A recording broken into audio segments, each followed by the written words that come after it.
When we look at a large project like the scope at the Brampton Golf Club, the sequence of work is a very important thing for us as a contractor to consider. Everything from topography, access, site conditions, time of year. Obviously we started this project in the late winter, early spring. We still had some snowy days, some wet days. So in consultation with the club, we elected to start in areas that were a little closer to home, close to the paved cart paths and parking lot and whatnot, and areas of the golf course that may dry out quicker. We obviously elected to start on holes 18, and then we moved over to 9 and 15 because there was some good access to those holes. There was large scopes of work on those holes with a lot of earth moving. We had great access to our service road to remove material and dispersed around the site.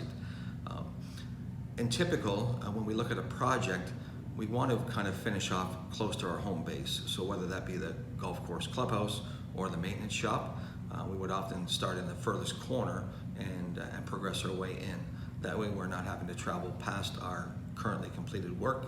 The golf course has access to our completed work once it's grown in, and we don't have to revisit those areas. So sequencing is something that we look on a project, we develop a plan, then we obviously consult with the club officials, the golf course architect, to see if that makes sense from a golfer routing, especially if the golf course is going to remain open, and also just the club officials tend to know their property better than us as a contractor. So we may have some insight, but we work very, very closely with the club officials to make sure that the proper sequencing and travel routes to the golf course are maintained.